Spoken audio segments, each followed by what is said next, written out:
body as well. Staying cool, staying hydrated. Ooh, I just messed that up.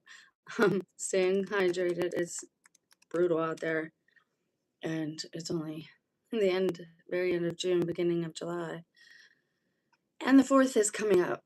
I'm not going to talk about current events today. I'm just not up to it. I'm really not right now.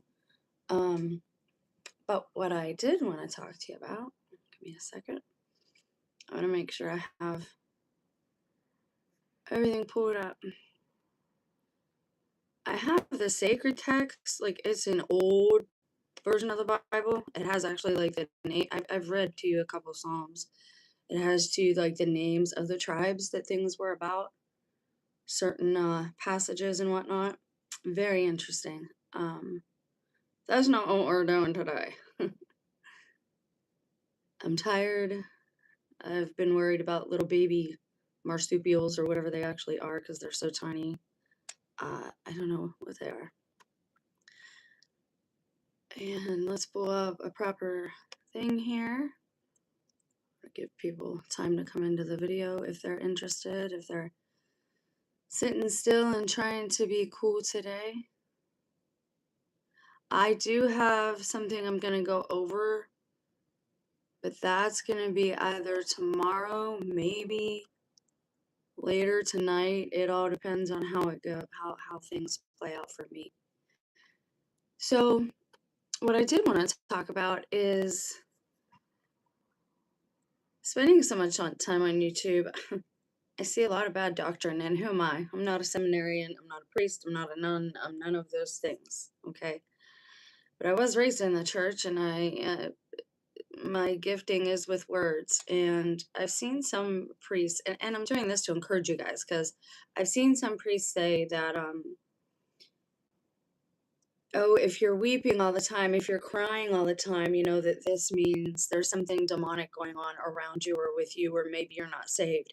I heard that from a priest on YouTube, one of these alleged priests. God bless you. And it's a skirt, like it kind of made me feel some type of way. And again, I'm not a theologian and I'm not a seminarian. Maybe one day I will be a theologian. That'd be so awesome. But it's coming from a lot of these celebrity pastors and priests, just these wrong doctrines. If they read their own book, they would see that, like, this isn't, and this is a problem. This is a problem. This is why people judge the church the way that they do. I believe this is why God told me not to be a member of any church at this time, like an official member. And I think that's why he sent me to every church in the area, was to show me, like, hey, the Holy Spirit isn't really dwelling in these places, which it wasn't us. Like, we are the temple, right? Hello. Thanks. I appreciate that.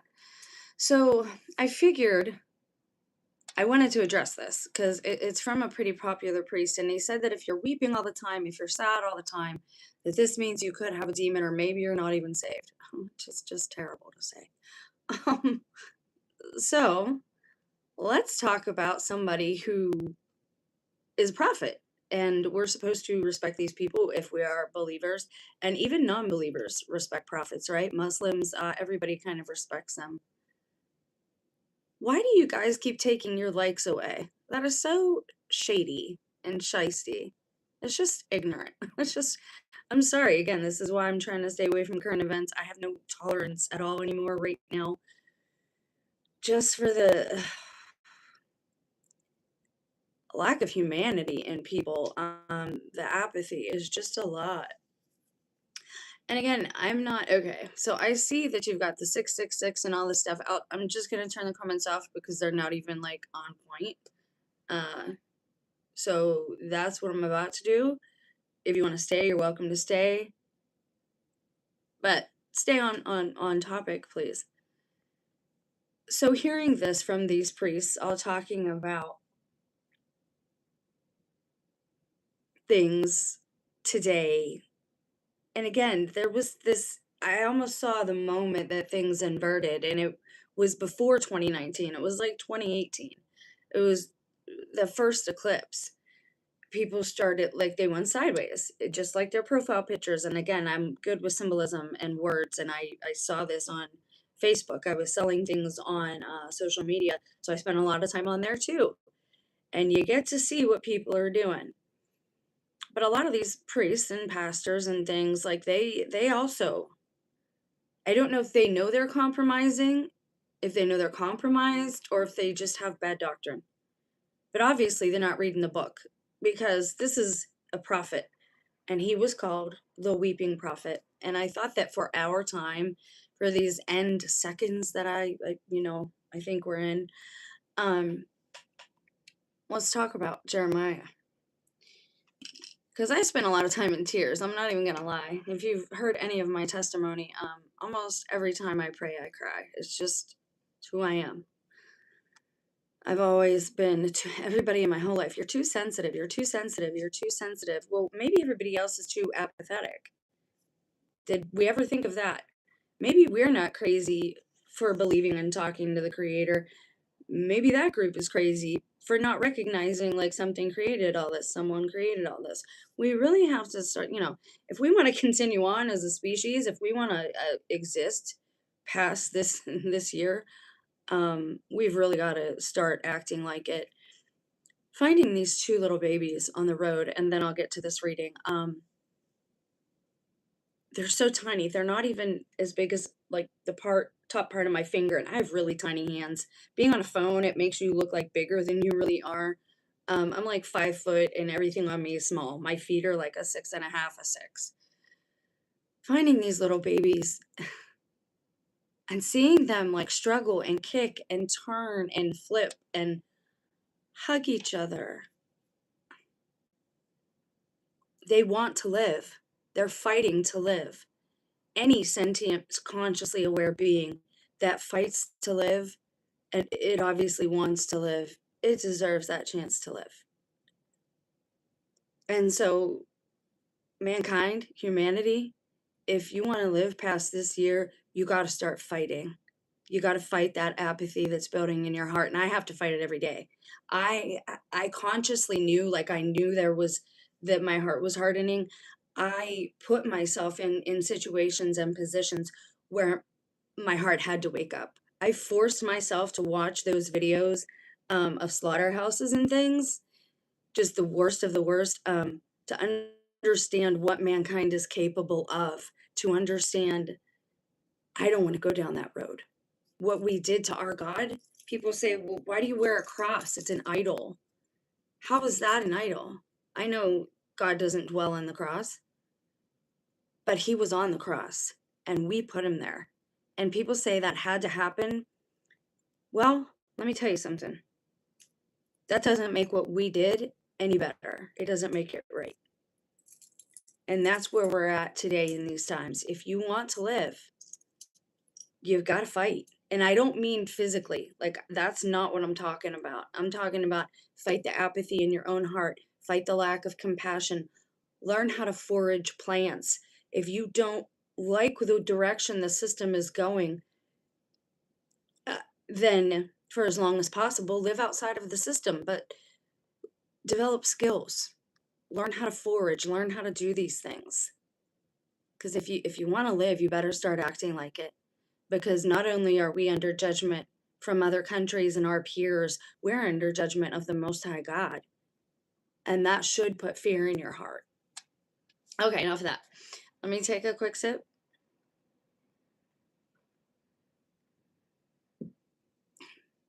So the weeping prophet is Jeremiah. He was called so because of his profound sorrow over Judah's sins and the impending judgment he was tasked to proclaim. He was born into a priestly family in Anathoth near Jerusalem and was called by God to be a prophet around 626 BC during the reign of King Josiah of Judah. God appointed him to warn the nation of Judah about their idolatry, moral decay, which again, all you got to do is be on YouTube for a few minutes and you see an ad for gambling. You see girls in the comment section, with their booties, like they're not actually, they are porn accounts, whatever you want to call them. Moral decay and the consequences of breaking the covenant. And here's the thing. I might not agree with a lot of people in the way that they want to go back to the Old Testament because I believe you still have to have Christ there. But listen to this. The punishment or the judgments, the consequences of breaking the covenant include famine, conquest, and exile. And what are we seeing right now? Famine. And in case you can't tell, the US is being conquered. Our food, the places, the processed food is under attack. There's been how many fires at those places? The junkyards, those have been on fire because you can't possibly have a car that was made before 83, because if you do, if an EMP goes off, it will still run. Everyone's saying that's because they don't want you to fix it. Well, maybe that's part of it, but the actual reason is because if you have a vehicle before 1983, it will still run after an EMP strikes. It will not affect it.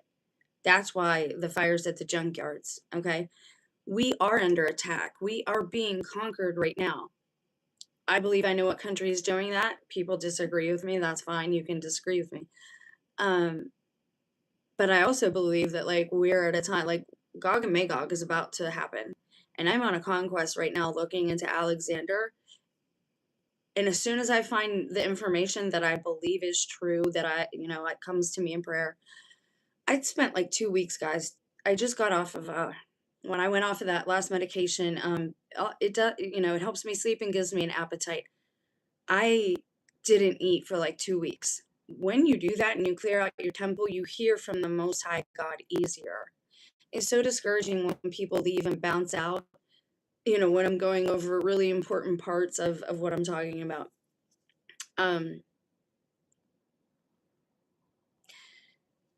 Yeah, so I lost it there for a second. When you do that, when you empty out your temple, like I said, it was about 2 weeks I went without eating pretty much anything. I drank a lot. I did hydrate a lot. You see things and God shows you things and he tells you things, and your radar operates better. So Gog and Magog is about to happen, and I'm looking into Alexander too. So on the side of things, I am doing other things. But this prophet, it says that the consequences of breaking the covenant with God are famine, conquest, and exile.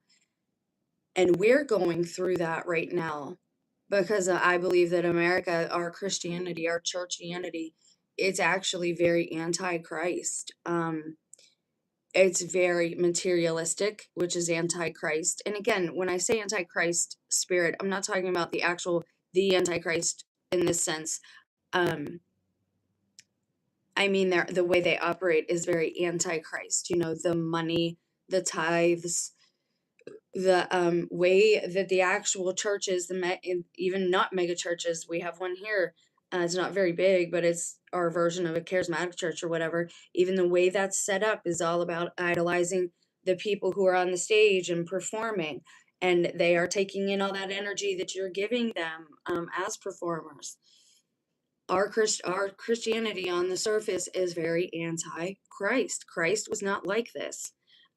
You see people wearing t-shirts that say God and guns. That's Christ made his apostle put down his physical sword. We're supposed to use the swords of the Spirit, which are our words. All right. So the actual church system, Christianity, churchianity is what I call it. The Kirks, okay, these people that they prop up, it's very anti-Christ. And I believe that we have broken the covenant, and this is why we are under the same judgment that Judah was under all those hundreds of years ago. So it says the consequences of breaking the covenant are famine, conquest, and exile, which we'll start seeing. Again, I believe that these deportations are actual citizens. I don't think it's what they're saying it is. Trump is in good, or whoever's running the country is in good with the cartel, which is a lot of Mexican people. That's just the truth. That's what's going on. Part of what's going on. This is like a wheel. It has many spokes. But again, you don't have to believe me, and I'm not going to go out there fighting any physical war myself. The meek inherit the earth, and I'm doing my best just to exist and still be here at that time. So it says, from the outset, Jeremiah's mission was marked by loneliness and suffering. How many of us are lonely today? These screens were supposed to connect us more, and they've, when you're in a household with your family and everybody goes to separate rooms to watch what they want to watch on a screen instead of looking at the image of God in front of you and having, some type of interaction. I don't care if it's a board game or a walk in the park or fixing things around the house together, whatever it is, right? So he says his conquest was marked by loneliness and suffering. God forbade him from marrying or having children to spare him the grief of witnessing his family harmed during the Babylon invasion. And I knew things were coming. And still I had a family. And I'm not saying, I love my children to the moon and back. They are one of the big reasons I'm doing what I'm doing today. Everybody asks, why are you still there? Why do you stay there? Well, first of all, are you going to let me stay on your couch? Am I just supposed to go be one of these homeless people? Which isn't really a big problem for me. I'm not really against it. God, I believe God wants me here, and this is what stinks. And I don't talk about it a lot. And I'm not going to, there's certain aspects I'm not going to tell you. But I believe God has me here with a very specific purpose, and that's to allow the people who did me serious harm, that is still ongoing, fallout from things that were done to me against my knowledge and consent. They're supposed to watch me go through this, that whatever happens, if it happens, and they may be saved. It's not even a guarantee for me, right? So, look, I lost 4 more people. That's sad. That's sad when, we're supposed to be able to connect. We're supposed to be connecting. That's supposed to be the point of all this. Look how disconnected we are. And Jeremiah, he knew that his whole ministry was going to be marked by suffering. I'm sure that God made him aware of certain things. It says his prophetic career spanned the reigns of several kings: Josiah, Jehoaz, Joachim, Joachim, and Zedekiah, culminating in the destruction of Jerusalem around 586 BC. Man, Jerusalem's always getting destroyed. Maybe that's why there's so many cities named Jerusalem nowadays. Despite decades of ministry, his warnings were largely ignored, and he faced intense persecution. Much like an artist, right? They don't get any recognition until after their past. Van Gogh, he literally was a starving artist. He didn't sell a thing while he was alive. Not a thing. That's really sad. My eyes look AI. They're not. I don't know what to tell you. I always get comments on my eyes. Should I say thank you? Does that mean they're pretty or they look funky? Are they looking funny? My eyelashes do look a little. I don't have much eyelashes. Many eyelashes. Anyways, this video is not about me. Jesus loves you too. Anyways, so he was, this is sad. So despite decades of his ministry, his warnings were largely ignored and he faced intense persecution. What happened when everybody ignored Noah, guys? Everybody's a conspiracy theorist or a crazy person and paranoid until it actually happens. And, let me be clear, it's not paranoia in these times, it's called self-preservation, folks. Remember that for yourself, please. He was mocked, imprisoned, flogged, oh God, placed in stocks, and even thrown into a cistern. Yet he remained steadfast in delivering God's message. His ministry was emotionally taxing as he witnessed the prosperity of the wicked while his people suffered spiritually and morally. He earned the title Weeping Prophet because of his deep grief over Judah's rebellion and the nation's impending destruction. He frequently expressed his sorrow in laments. And now, lament is an old word for, I don't even think there is a word for it today. It's when you cry out in grief. Okay? You're crying out to God, to someone, but usually God or whoever has you in this position. You're crying out in grief. That's what that means. I know that, Mr. Stephen Hill. You're absolutely correct. The AI, he wrote Romanized Hai, the heap of ruins in the dewy realms. Hai was a city in Canaan mentioned in the Hebrew Bible. Excellent. I did a video on that probably about a year, maybe two. It's on this channel under just videos. It wasn't a stream. But I talked about that, about the etymology of where that comes from. And AI means certain destruction and doom. So everybody that's like, again, they play these word games. Nothing is what they tell you it is. And that's so unfair. But God is watching and he's about to do some stuff because of how unjust it is and because they're breaking natural law like left and right. God is not pleased. So it says he was mocked, but he remained steadfast. His ministry was emotionally taxing as he witnessed the prosperity of the wicked while his people suffered spiritually and morally. That's so hard to watch. He's called a weeping prophet because of his deep grief over Judah's rebellion and the nation's impending destruction. He frequently expressed his sorrow in laments such as, I hate that thing, "Oh, that my head were a spring of water, and my eyes a fountain of tears. I would weep day and night for the slain of my people." Jeremiah 9:1. His tears reflected both compassion for his people and the personal burden of faithfully proclaiming God's warnings in the face of rejection. What happened with Noah? How many people were saved? 8, and they're lucky it was that many at that point. Well, according to the movie anyway. A couple people almost didn't make it on. And that's why I say God knows everything. He needed to cleanse the earth. He knew that there was a genetic difference on the ark still. God can do anything he wants. He doesn't really need our consent. Sure, it helps, obviously. He's a gentleman. But when it comes down to it, he doesn't need our consent to like destroy the land because he made it. Even if he gave it to us, he still made it and he could do it as he will. I want to mention the rapture in that context, but I don't know if I should do it in a different video. It just kind of popped in my head recently. All these YouTubers talking about how, you're not going to get raptured if you don't believe. They've been doing this for a while. I've watched this a few times over the years since 2012, and they say you need to consent, you need to consent. Let's be clear, if you belong to the Most High God, you don't need to consent. There's something there. There's a reason they're doing that, because the one who needs consent from you is the other one. The one who was a liar and a murderer from the beginning, that one. So I just wanted to get that out there while I was thinking, it popped in my head while I was reading that. And I wanted to make sure that I mentioned it to you guys, because there's something wrong with that whole, you must believe, you must consent. I don't know what they're trying to do there. It's strange.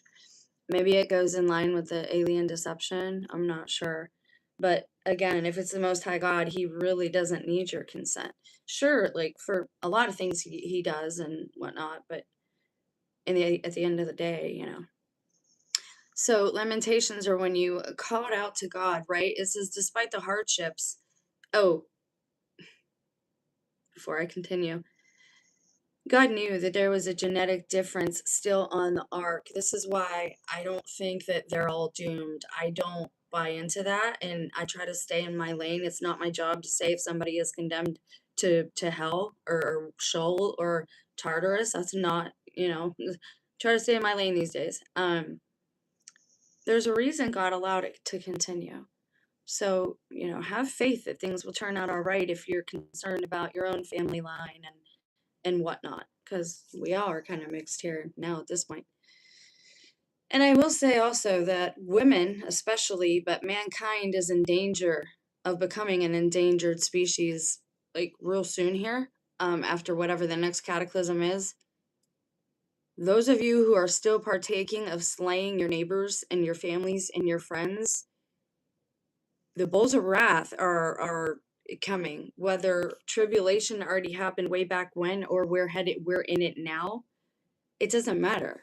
That's kind of a really rude context to take, because somebody somewhere is going through tribulation. Even if you're not, somebody is. That's life. We go through hard times. But those of you who are partaking of that, those of you who are who are participating in this calling. Mankind itself is about to be an endangered species, so you better think long and hard about what you're doing and who you're aligned with. So it says Jeremiah's life carried a message of hope and restoration. He predicted the Babylonian captivity and its duration of 70 years. 70 years. It makes me wonder if the tribulation isn't 70 years. From what would 70 years from the end of World War II be?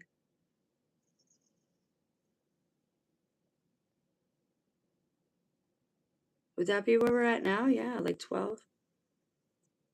I'll have to look into that because I don't, like 1945, whenever the vegan society was created, because again, that's a prophecy in Jeremiah that everyone will go vegan. They're blaming ticks for everything. Like, it's so weird. I've never seen anything. I'm sorry, guys, but people's intelligence has really decreased over the last several years. I can't believe people are believing some of these things, especially having worked in the healthcare field and seeing alleged healthcare professionals do certain things. I'm like, what are you doing? What are you doing? We didn't do that. We don't do that. You're going to hurt yourself. You're not going to be able to breathe. Why are you?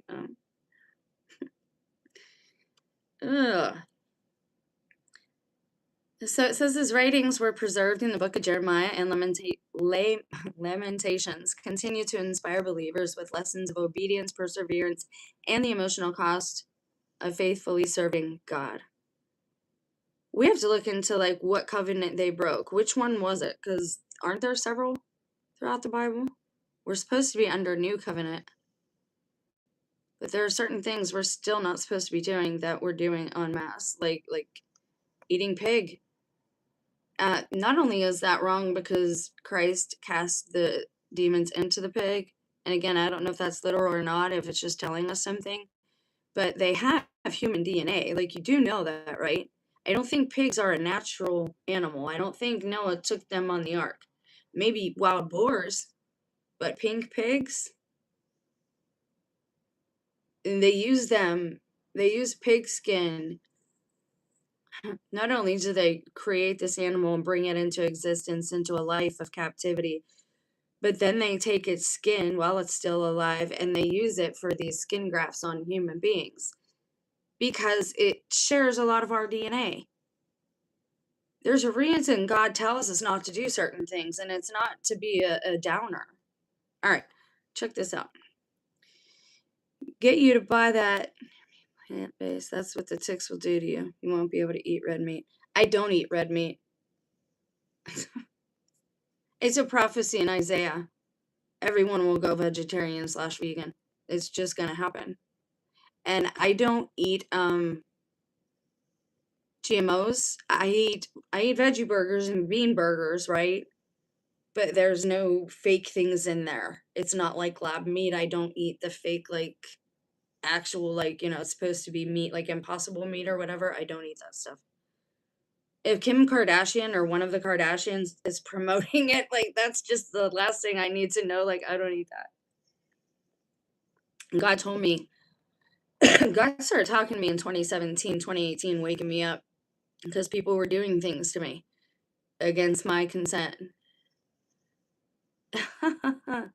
Sure. Ask away, Dean. So this is the Lamentations. It's not a long book. I'm not going to read it forever because I got to feed the babies and I got to feed the dogs. But let's see how far we get because it's a short book. Bill Gates promotes the Beyond Meat products. Yeah, I don't do that either. My son actually dealt with that at a job of his, and we knew not to mess with it. You just know. I mean, again, it's not something I would have done anyways. I've never been a big meat eater. But God woke me up in like 2018 to like, hey, you can't be doing this. Especially because I'm not a doctor. This is not medical advice. This is something that I believe God told me. You don't want to load up on meat-based protein if you took the inoculation. There's some interaction there that's bad that will exacerbate. It will quicken whatever it is they did to us. So my friend hung out with someone I didn't like. I don't know if she was trying to lie or if she forgot to tell me. Either way, I felt like she went behind my back and did it. What should I do? Because now I lost trust with her. My friend hung out with someone I didn't like. I don't know if she was trying to lie or if she forgot to tell me. Oh, either way, it felt like she went behind my back and did it. Losing trust with somebody stinks, but it's always best to be upfront if you're concerned about some type of confrontation because people are a little, especially when it's hot out. Um, Try not to take things personally, guys. I can attest to that. I do that too much. This heat can make people sensitive. But the best thing to do is always just especially if this person's a friend and you value their relationship, just talk to the person, right? And make sure that when you talk to the person, you're not angry. And if you're worried about something going funky, do it on the phone, but do it through, like, you can tell you're having a conversation with that person. I don't know what you're talking about. Okay. I'm going to turn the comment. I just don't really know what I mean about the situation. Maybe she did forget if it's been a long time. And maybe you didn't. Sometimes our friends or our family they're going to be around people that we don't like, that rub us funny. Maybe it's just a personality conflict. We have to be okay with that, right? Now, but I still think you should talk to the person up front, especially if the reason you don't like this person is like because they're a thief or they make a habit of stealing things, something like that. This person asked a question and I was just trying to help out. You know what, dude? Like, I'll just start blocking y'all. It doesn't bother me. She did include me, but something felt strange. Yeah, if something felt off, it probably was. And I would say, I just don't feel like hanging out, all three of us again. And just tell your friend, like, hey, I'll still hang out with you if you want, but I don't want to be around that person. They give me a bad feeling. Something in my gut, be honest. Maybe it'll convince your friend, like, to pay more attention. Like, oh, yeah, there's something wrong there. Are we getting free counseling today? You don't have to be here. Like, what are you doing here? Introduction. The Lamentations of Jeremiah consists of 5 plaintive poems known as laments, mourning the destruction of Jerusalem and its temple when the Babylonian armies invaded in 586 BC. These poems do not tell the story of that destruction, but instead they dolefully offer glimpses of the horrible conditions in the ruined city, ponder the reason for this tragedy, and beg for God's mercy. Lamentations is one of 5 books in the Hebrew Bible that were grouped together under the title Megilloth, meaning scrolls, each of which are traditionally read on one of the major Jewish festival days. Lamentations is read on the 9th of Ab, the day of remembering in sorrow the 2 destructions of Jerusalem. The first, second, and fourth of these poems could be called funeral dirges bewailing the death of the glorious and fabled city. And again, I thought this really went in line with the Tale of Two Cities, kind of where we're at right now. We're seeing like this somehow there are certain people able to afford the nicest cars, the nicest houses. They don't seem to go to work, but they have everything they could want. And then you have people sleeping, on the sidewalk and in alleyways. So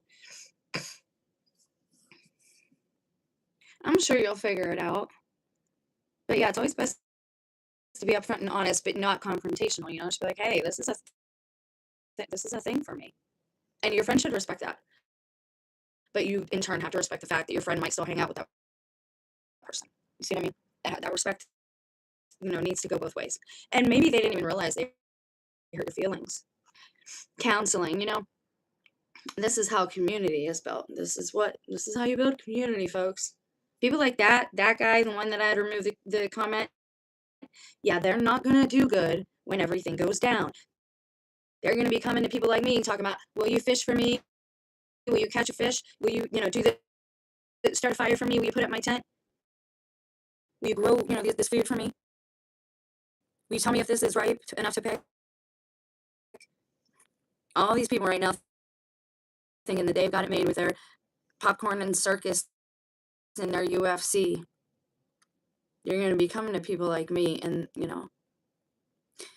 Anyways, the third is in the style of a lament by an individual mourner, and the fifth voice is the lament of a community. Despite the great sense of loss and the despairing tone of many places Lamentations also expresses solid trust in the faithfulness of God and hope for the future.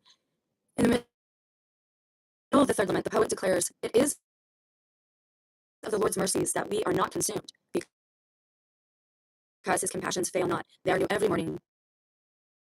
Great is thy faithfulness." The final poem, chapter 5, is structured also as a prayer for God's mercy, spoken by the people of Jerusalem, who collectively implore God to look upon their anguish and come to their aid in this time of desperate suffering.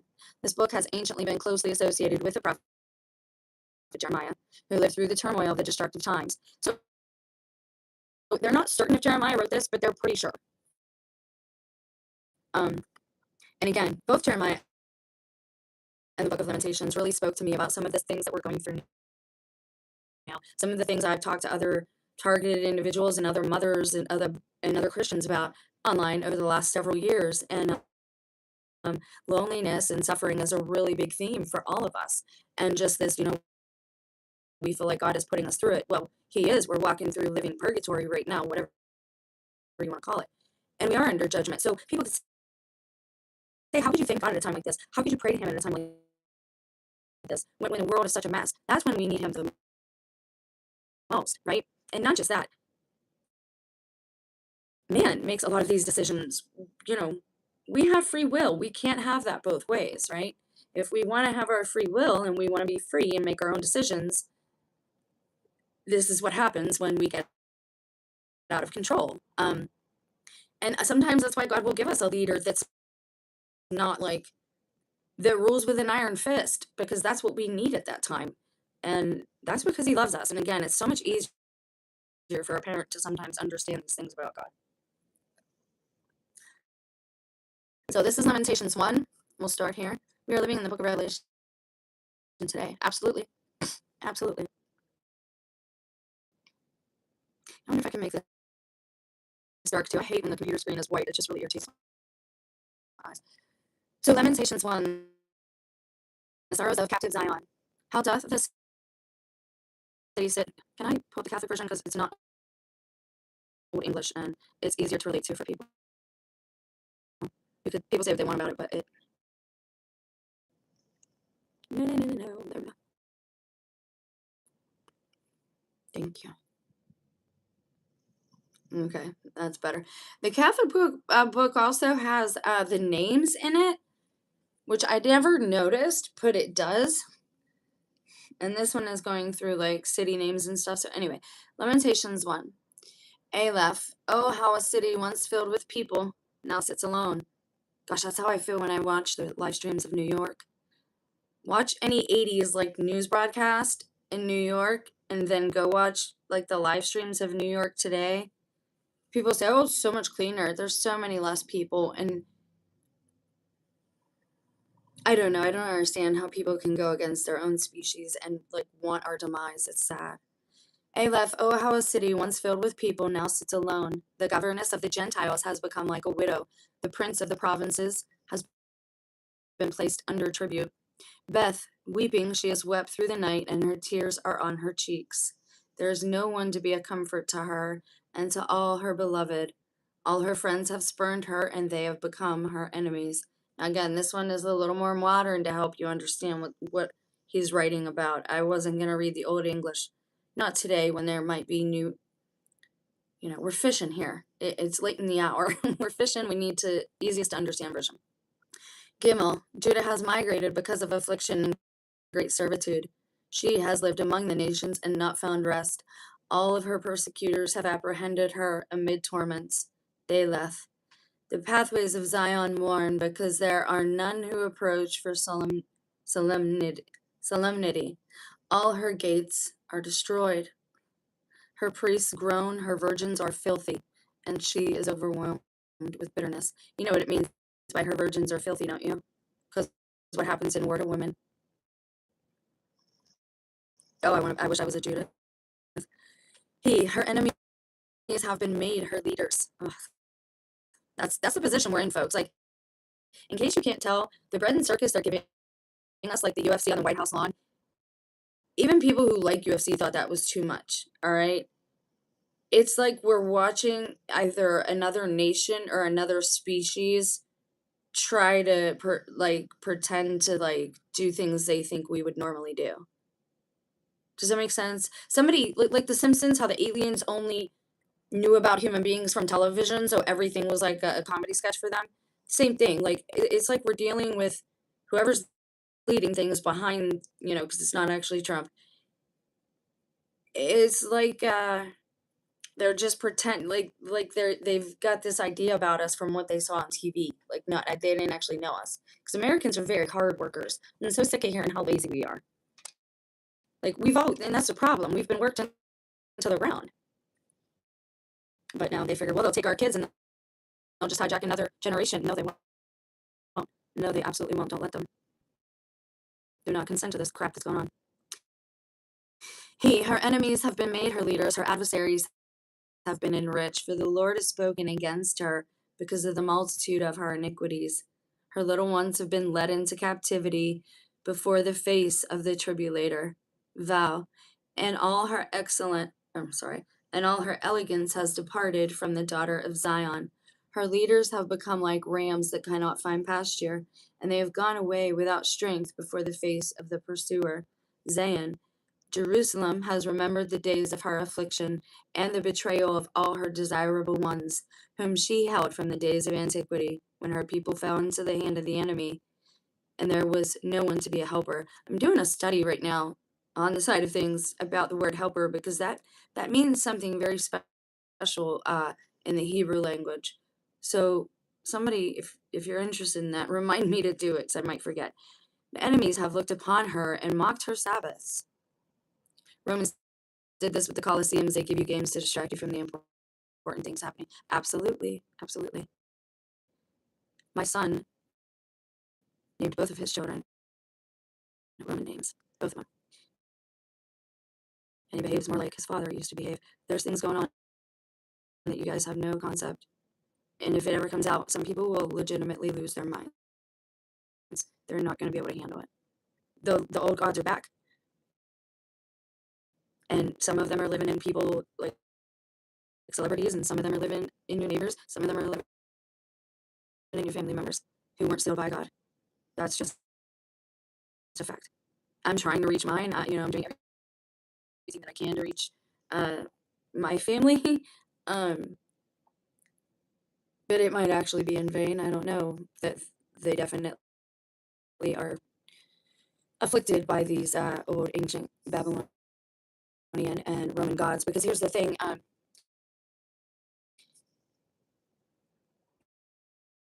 They have their own tribes too, and bloodlines are very important to them. So you have the Norse, right? The red hair were big. They're not really down with like the Roman or the Greek gods. Okay, they fight, right? So they fight just like our nations fight. And this is why I'm telling everybody: just try to stay out of the way, so you're not counted guilty. Because they have you believe in a alien deception, right? But some of those are going to be God's holy angels. You don't want to be on the wrong side of them. And if you can't tell the difference, I would advise you to again just stay back out of the way of what's coming. And the thing is, though, is like God's holy angels, unless God has told them to, they will try to value human life and not do us, more harm than necessary when they're dealing with what they're about to be dealing with. But again, Jesus is, if it is God who made God, Jesus says one word and it's all over anyway. Satan and his angels have been unchained since he was only bound for 1,000 years. I don't know. I can't find anything where it says the angels get set free. But I met one in 2018 and my life's been a mess ever since. You can't abide, like, the supernatural aspect for a human being still in the flesh and blood. It affects your concept and your experience with time. Like, it does things that you wouldn't think. It makes life very strange. Like, that's all I'll say. And I've been repenting of things ever since. Like, I didn't know these things were possible. Like, that's all this put the fear of God in me. And, and that's the thing. Like, if I'm saved, they are the reason, indirectly. Jerusalem has sinned a grievous sin. Because of this, she has become unstable. All who glorified her have spurned her because they have looked upon her disgrace. Then she groaned and turned away again. That sounds like America. Jerusalem has sinned a grievous sin, right? America with the trafficking and the stealing of the other babies of other nations. Like, you guys don't even realize why this is happening now. I remember being a kid and Madonna went and adopted a couple of, her children. And they had cameras following them, and it was about how, oh, I'll give her a better life. And they ask us all the time when we come here, take my child, because they can't afford to care for them. Do they really, though? I don't care what situation I'm living in. My child would learn to be happy, poor. Like we got food growing in the dirt. Like, you're not taking my child. You're just not taking my child. I don't know. But it says she has become unstable. We are told that double-minded man is unstable in all their ways. So this is why Jerusalem has become unstable. Just like I said earlier, the Tale of Two Cities. You have this epic luxury and just disgusting displays of debauchery and materialism everywhere, even at the Vatican, which is supposed to be this big house of God. And I'm not saying it's not.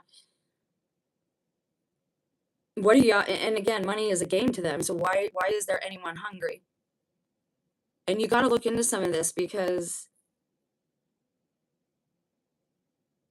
not everybody is that skinny because of malnourishment.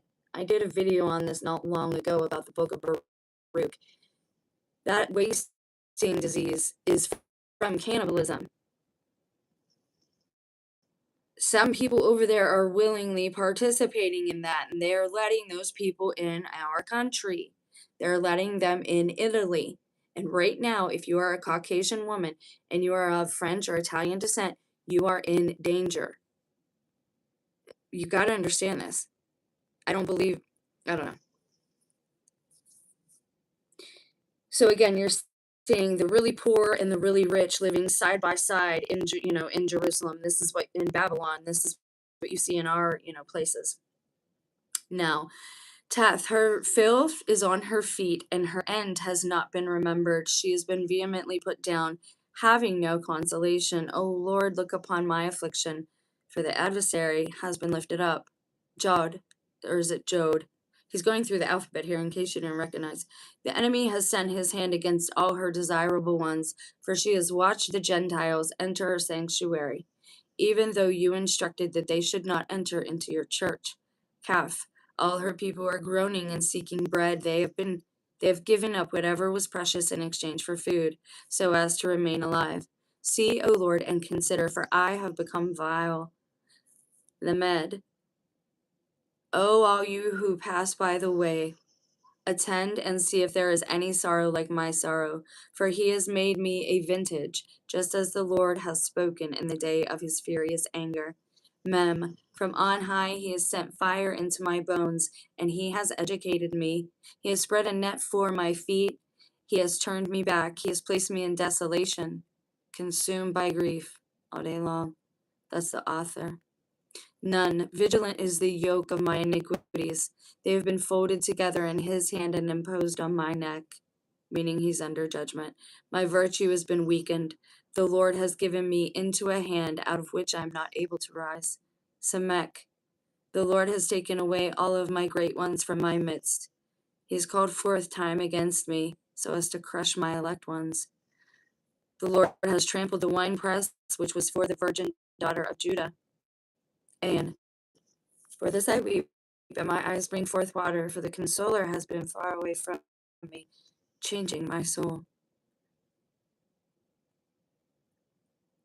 My sons have become lost because the enemy has prevailed. Fee, Zion has reached out her hands, there is no one to console her. The Lord has given orders against Jacob, his enemies are all around him. Jerusalem among them is like a woman made unclean by cycles. Sade, the Lord is just, for it is I who have provoked his mouth to wrath. I beg all people to listen and to see my sorrow. My virgins and my youths have gone into the captivity. Kaf, I called for my friends, but they deceived me. My priests and my elders have been consumed in the city, for they were seeking their food so as to revive their life. Rest. See, O Lord, that I am in tribulation.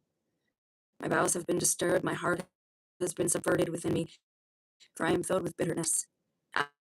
Outside, the sword puts to death, and at home, there is a similar death. Sin. They have heard that I groan, and there is no one to console me. All my enemies have heard of my misfortune. They have rejoiced that you caused it. You have brought in a day of consolation, and so they shall become like me. How? Let all their evil enter before you and make vintage of them, just as you made vintage of me, because of all my iniquities. For my sighs are many, and my heart is grieving. What does mega mean in Latin, English translation, witch, or sorceress? I did a video on that too. Richie RFB got that from me. No offense, but he did. I did that. Etymology is my thing. Anytime they use a new word or something, like they use a new catchphrase, I'm right on the etymology tool with you guys doing it live. Just so you know, that's the one area where if you want to talk about numbers, math, algebra, I can't do none of that. Like, I don't know why. I always say, I don't know why letters and numbers hang out anyway, because it makes no sense to me. But why are they numbering them? Why are they going through the Hebrew alphabet like this? Is it like this in the KJV too? Because it's easier to understand for people in this version. Again, I'm curious. I want to see if they're the same. And if not, why not? There's extra Psalms in the Catholic book too that they took out when they did their Reformation. Psalms that you guys like, powerful Psalms. A lot of translations from 2017. I don't like that. No. Look now.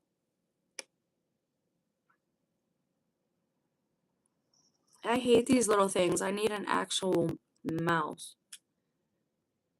Okay, we'll read this one from the NKJV with the Apocrypha. And I like to give you a taste of both anyways.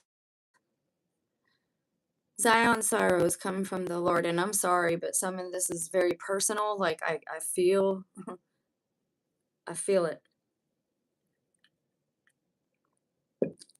And I've been having a rough time myself lately, so things are hard. Zion's sorrows come from the Lord.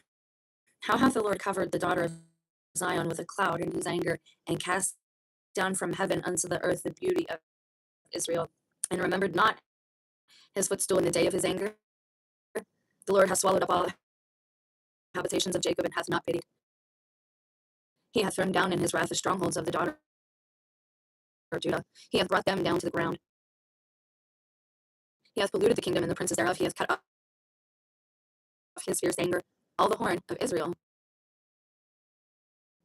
Little horns. He hath drawn back his right hand from before the enemy, and he burned against Jacob like a flaming fire, which devoureth round about.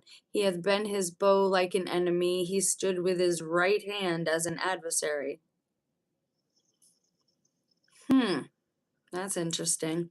And slew all that were pleasant to the eye in the tabernacle of the daughter of Zion. Interesting, because I'm seeing that, again, they're talking to each other in the thumbnails, and I saw one the other day that had a woman in the young woman in the dirt basically, and the thumbnail said "too hot to live." You guys really don't understand what's going on right now, do you? And who's running things? Baphomet is an androgynous little g god. There can be no beautiful women. Satan hates women. Satan especially hates women who can still give birth. So if you are here and you're able to give birth, they will try to use you like in The Handmaid's Tale. People better. You want to? The story that I said in the beginning about these little marsupials? They want to live. They're fighting to live. Any being that fights to live has a right to live. In these times, if you want to live through this, you need to fight, but not physically in most cases. This is very spiritual at this point. If you can't see this, then I've done my best. I don't know. The Lord was as an enemy. He hath swallowed up Israel. He hath swallowed up all her palaces. He hath destroyed his strongholds, and hath increased in the daughter of Judah mourning and lamentation. And he hath violently taken away his tabernacle, as if it were of a garden. Meaning that's how quickly he took it away. He hath destroyed his places of the assembly, much like the Catholic churches are burning now, much like the Catholic Church can't afford to keep them, so they're being sold to Muslims. And I'm not saying, again, you guys know I have a spot in my heart for Muslims. That's that's a sign of the times. It's kind of shameful. But our complacency got us here because everybody wanted to work for the man and have fancy toys. You can't be constantly at work in a building in cubicles, constantly separated from your family, constantly micromanaged, and have any concept of what's going on around you. He had destroyed his palace. So this is what he's saying now, like, all the places of worship that you enjoyed, you didn't appreciate them, you didn't keep the covenant, so I'm taking them from you. He hath destroyed his places of the assembly, the Lord hath caused, and I'm sorry, but it's not a big a thing. When a Protestant church goes under, they can go build another building. Catholic churches can't be rebuilt. There's nothing on earth like them. That should tell you something about the original intent behind it. You don't see that kind of beauty anywhere. And trust me when I say God is of beauty. God loves beauty. And if you can't tell that by looking around or even looking into the face of God, seeing God in somebody's face, I'm not a seminarian. I'm not a priest. If Jesus died for all sins, why is eternal punishment still necessary for unbelievers? You need to read your Bible. I believe this is where the Roman Empire went when they went. Right. I would agree with that assessment. I could be wrong. I wasn't great at history. I'm getting caught up, but what my current knowledge base is, I would agree with you. Man, you pamphlet atheists, you all ask the same things. It's like you get the same brochure, and you go to our little channels, and you ask the same questions over and over. Read it yourself and figure it out.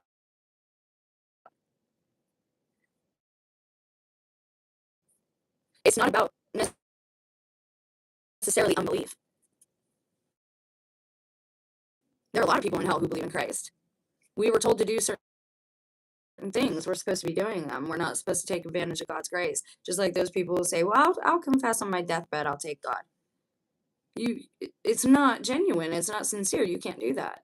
Like as if God won't know, Again, right now I have no tolerance for certain. I don't. It's time to wake up. It's time to stop asking, it's time to. Oh, you're stretching to my baby. And it's still warm in here. Okay. He hath destroyed his places of the assembly. The Lord hath caused the solemn feasts and Sabbaths to be forgotten in Zion. He hath despised in the indignation of his anger the king and the priest. The Lord hath cast off his altar. He hath abhorred his sanctuary. He hath given up into the hand of the enemy the walls of her palaces. They have made a noise in the house of the Lord as in the day of a solemn feast. The Lord hath purposed to destroy the wall of the daughter of Zion. He hath stretched out a line. He hath not withdrawn his hand from destroying. Therefore he made the rampart and the wall to lament.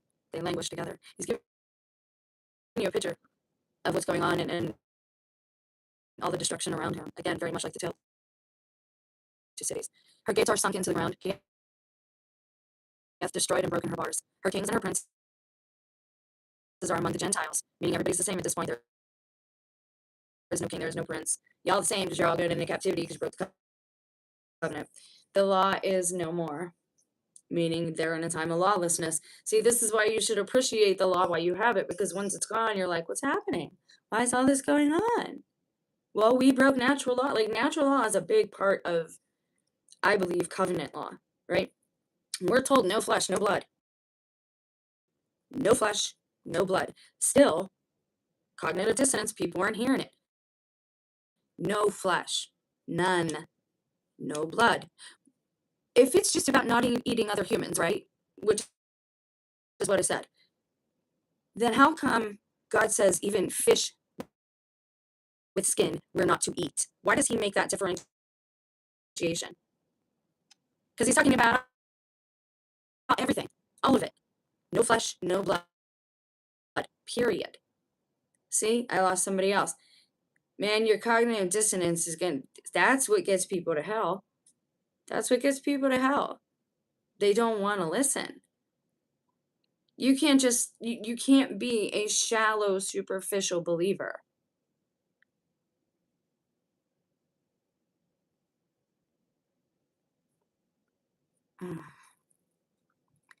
The elders of the daughter of Zion sit upon the ground and keep silence. They have cast up dust upon their heads. They have girded themselves with sackcloth.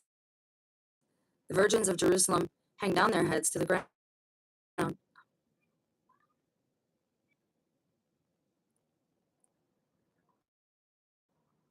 Mine eyes to do fail with tears. My bowels are troubled. My liver is poured upon the earth for the destruction of the daughter of my people. Because the children and the sucklings swoon in the streets of the city, meaning the children are dying. They can't survive without their parents. They say to their mothers, "Where is corn and wine?" Or they're hungry, or they're hungry because a lot of them probably don't have moms anymore. When they swooned as the wounded in the streets of the city, when their soul was poured out into their mother's bosom, what thing shall I take to witness for thee? What thing shall I liken to thee, O daughter of Jerusalem? He's saying, what do I compare you to now? What shall I equal to thee that I may comfort thee, O virgin daughter of Zion? For thy breach is great like the sea. Who can heal thee? Thy prophets have seen vain and foolish things for thee, and they have not discovered thine iniquity to turn away thy captivity, but have seen for thee false burdens and causes of banishment. All that pass by clap their hands at thee. They hiss and wag their head at the daughter of Jerusalem, saying, Is this the city that men call the perfection of beauty, the joy of the whole earth? All thine enemies have opened their mouth against thee. They hiss and gnash their teeth. They say, We have swallowed her up. Certainly, this is the day that we looked for. We have found, we have seen it. I've seen a lot of this duper's delight, people enjoying the suffering of other people. I see it just in people watching certain videos of women getting slammed and thrown down on the sidewalk and stuff. First of all, if you're a big man and you're arresting a small woman like that, shame on you. If you can't get her under control without choke slamming her. There's a serious problem in our country, and where are the patriots? Why are you not protecting women? Why are these things taking place at all?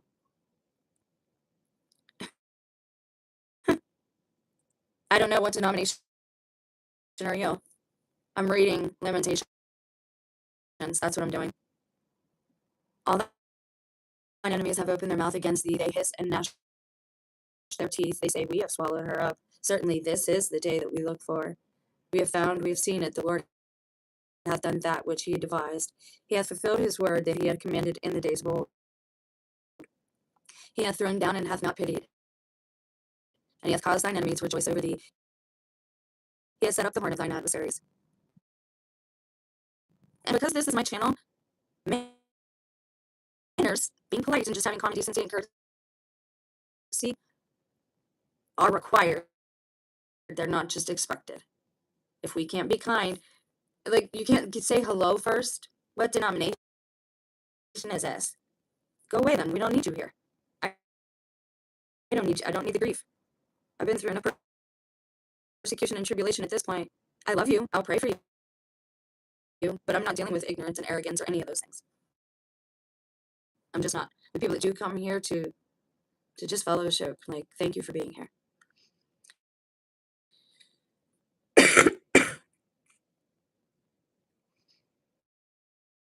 Their heart cried unto the Lord, O wall of the daughter of Zion, let tears run down like a river day and night.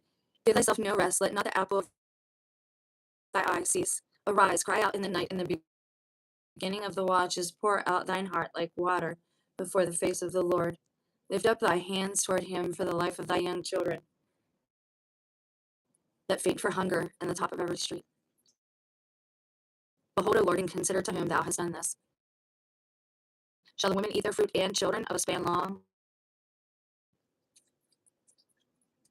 If you don't understand what that means, especially after my videos, I'm not explaining it again. It's so sad and such an abomination that comes from times like we're living in, when the covenant is broken, when people take grace for granted. Are you noticing that grace might be a little harder or slower in coming these days? Have you confessed recently?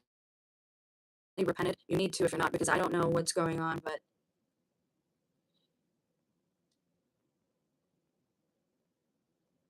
I'm still listening to God on that. I'm waiting to get an answer, but I don't. Things are harder spiritually recently. Shall the priest and prophet be slain in the sanctuary of the Lord? The young and the old lie on the ground in the streets. My virgins and my young men are fallen by the sword. Thou hast slain them in the day of thine anger. Thou hast killed and not pitied. Thou hast called as in a solemn day my terrors round about, so that in the day of the Lord's anger none escaped nor remained. Those that I have swaddled and brought up hath mine enemy consumed. There are. Can I just see the book? Let's see. There are 5 chapters in Lamentations, and we just finished 2. So there's 3 to go. And I jabbed a little. I gave you some breadcrumbs in the beginning of this, but how much time? It's 3:30. I have to feed all the animals at this point. The orphans. Hopefully they're okay. It's so hard to feed them and not get it like on their nose, and I don't want to give them pneumonia. Anyways, I have something that goes with this. It's Jeremiah 101, 3 lessons from the weeping prophet. I may jump back on here in a little bit and do that. It's just too hot to do anything outside. Or I may save it for this evening when the sun goes down and do some of the rest of this book. I want to get through the whole book of Lamentations with you. I think though times are hard that we're living in now, we need to understand that we're not the only human beings to have gone through something or who are about to go through something. I don't think they would ever want to shut the grid off. They want us to sit and be lazy and eat our snacks. So if it does happen, it's an act of God. But I do think they might turn the internet off so that then when they reboot it, it's this new thing, which already happened with like TikTok. And I watched it happen with YouTube. But I think they're going to do it with the whole internet, right? So it's my goal to get up as much information about these end times that encourage you, maybe surprise you, propel you into action, whatever. So I'm going to end this video now, but I will be back at some point in time, God willing. I would like, if you can, for you to pray for my well-being. No nasty prayers, no curses. Please pray for my well-being. I always pray for you guys. I pray for every group. So if you could pray for my health and well-being, because when we pray for each other's healing, so shall it be done. We're healed. But I need somebody else praying for me. So if you could pray for me, I'll pray for you. That'd be great. All right. I love you guys. We'll talk soon. I will finish this book and read this really encouraging piece that I found as well. So stay tuned for part 2. Stay hydrated, okay? And if you don't have air, right, go ahead and open your windows, because at least in our area there's a nice breeze. There are things that you can do. Put a cold towel around your neck, right? Wet a bandana, then put it on your head. Ladies, I know we trying to look, just do it. It'll cool you off, okay? Remember to have salty snacks, right? Sometimes you need that salt because you're sweating a lot, you're losing that. So, do that if you can't have a Gatorade or something, but please try and take care of yourself and check on your neighbors, check on your family, check on your friends to make sure everybody is copacetic. All right. More soon. Thanks for being here, guys. Bye.